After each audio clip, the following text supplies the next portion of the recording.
Yeah, but okay, let's see if somebody else comes in. Yeah, leave the door open. So, in any case, welcome. My name is Ancor. I work in the openSUSE team at SUSE. And as the title suggests, I want to explain how you can integrate your own web application into the openSUSE login infrastructure. As you may know, every member of the openSUSE community has a username and a password that can be used to log in into any of the services in the infrastructure, from OBS to Connect, Bookzilla, the Wiki, everything. So I will briefly explain how this system works and the options you have if you want to add another piece to this big picture. So first I will describe the system that holds everything, and then we will describe the two main alternatives you have if you want to integrate another application. And finally, I will present you a specific tool for Rails developers that makes everything even easier. So the central piece of the login infrastructure in the openSUSE.org world is a piece of software called NetIQ Access Manager that used to be called Novel Access Manager, that used to be called iChain. I'm quite old school regarding names. I still call Prince to that singer or KDE to Plasma Desktop, whatever. So I will probably say iChain several times during the presentation. But this really awesome piece of software that is quite flexible and powerful and allows system and provides a lot of features to system administrators like VPN management and these kind of things. And it also provides a single sign-on system. So all the services in your infrastructure share a common username and password. So the users can log in always the same. They always see the same, feel the same, and your application doesn't have to care about passwords, and you don't have to store your password in any of your applications, or not even have to care about the authentication mechanism that is used. Today it's just a password. Maybe tomorrow is, I don't know, a chip under the skin, whatever. It doesn't matter. Your application simply rely on the single sign-on system, and your application can be sure that it's working, and it's always the same for your users. And it also provides some federation capabilities using standards like SAML or OpenID, so you can integrate third-party applications outside of the infrastructure itself with your user-based database. In the case of openSUSE.org, you can use OpenID, or you can go one step further and really host your application inside the infrastructure. So you can use the authentication proxy that will give you some extra capabilities that we will see. So the first option is what is used, for example, in OpenQA. I don't know if you know it, but when you register a new user in openSUSE.org, you get included in the price, you get an OpenID identity that you can use to log in any site that use OpenID.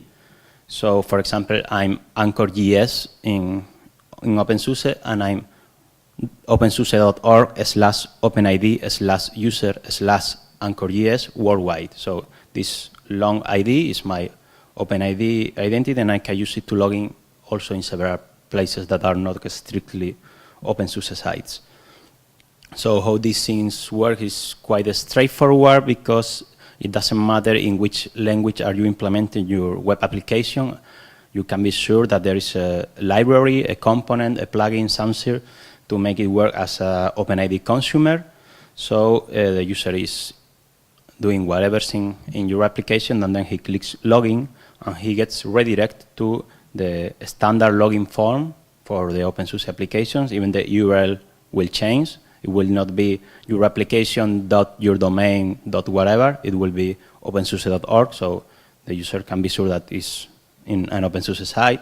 He will enter his credentials, and then the provider will ask him, okay, you are being logged in into whatever. Do you want this login to be active only once, or for the full day, or forever, whatever he will choose, and will be redirected to your page again, and he's already logged in. It's how OpenID works. From a user perspective, there's a lot of things happening under the hood, but we don't really care, and you don't really care because almost for sure you will use a library. This is what we did, for example, in OpenQA. In case you didn't attend to the talk yesterday, OpenQA is all Perl code. So we use NetOpenID consumer, which is a library, the typical library for doing this kind of things in Perl. This method is quite convenient because it's very easy to implement, but the user it has some drawbacks, that the user is redirected to openSUSE and back to your application. But it's quite straightforward. You don't have to coordinate yourself with the admin team at openSUSE. That is what you will need to do if you use the more advanced solution, which is really hosting your application in the infrastructure of openSUSE, and then you will get authentication for free. The admin team will configure a login proxy for you. So the user will simply, is what is happening, for example, in build.opensuse.org. The user simply visits build.opensuse.org and log in there and do everything there, and never have the perception of being logged in by an external system or nothing like that. But in fact, there is a proxy in the middle, which is injecting some headers to the request. So the build service get the request from the user with some added headers that are injected in this magic square that you see in the slide. And it will this proxy takes care of the authentication. And it also provides some additional URLs. So your application will be whatever.opensuse.org and will have whatever.opensuse.org/ICS login that looks like it's your application, but it's not. It's the authentication proxy managing everything. So what do you have to do application side? It's quite easy. You only have to check if there is a header there usually called HTTP X username. The name could change because it's something that the admin team can configure, but it will probably be this. In any case, they will tell you if they change it. So if this header is not there or is blank, nobody is logged in. If somebody is, there will be a username there. That's all you have to know. You can trust that it's properly logged in with the password and everything. And in addition, you have another header with the email in case you need it. For logging in and logging out, it also provides you those two extra URLs.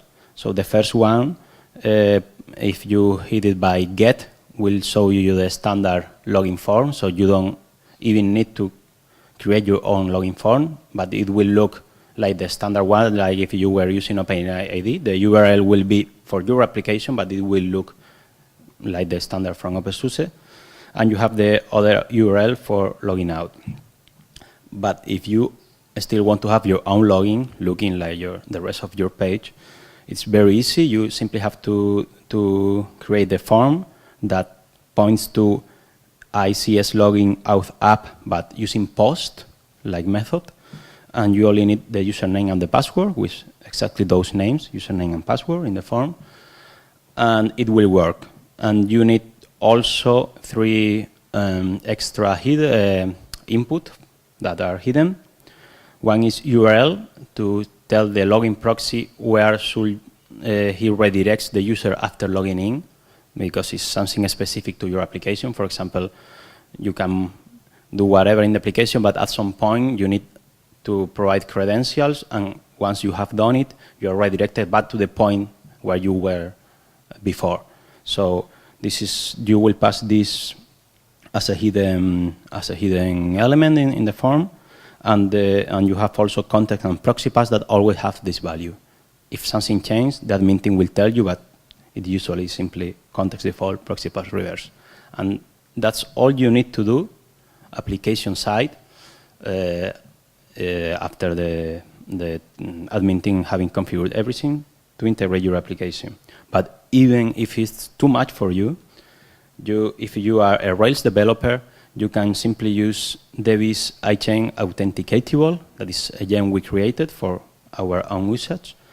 If you are writing a Rails application, most likely you will be already using Devise for authentication. And adds everything you need, the login, the forms, and everything. For any kind of mechanisms, there is already database authenticatable module for having the users stored in your database, or OpenID authenticatable, and so on.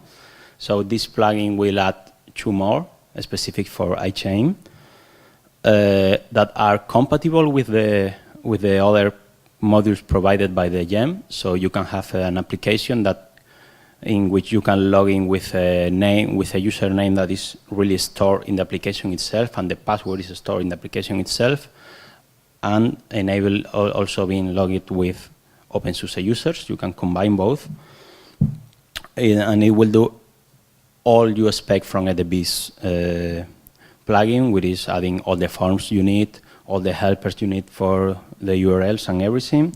And it will also have 2 test modes, because you usually don't have the proxy, the authentication proxy when you're working on your own machine. And of course, you usually don't develop directly on the production server. So when you are working in your machine or in your test system, you have 2 possibilities of configuring the test mode depending on your needs. That will fit mostly anybody. So for having all this for free, all you have to do is add one line and 1 method to your Rails user model. This call to Devise, saying that you want to use the gem. Of course, you have to put the gem in the gem file. And then just 1 single method called a class method called iChain username, for iChain username to map your user object that represents your user in your logic. Could be an active record object, or could be any other thing you are using, Mongo, whatever, just a fake object. So this method will map the username you are reading from the authentication proxy with the real user you have in your application, and that's all. So it's 3-4 lines of code, and you are done. There are some real-world examples of application or pages that are using this gem already. The most prominent one is the travel support program application that, as I said, use it in combination with the classical Devise database Authenticatable. So not in our production server, because we only want openSUSE members or openSUSE community members to apply for travel support. But if you install the application in your own system, you can have both type of user at the same time. And it's also using the Hack Week page that is a more straightforward example, very simple, but it's using the gem also, so you can also check there. Yeah, that's mainly all I wanted to say, in fact. So if you have any question, just ping me, just raise your hand. If you want to sit down now and hack a plugin for any other system, I think that it will not take us more than an hour, so feel free. So time for questions if you have some.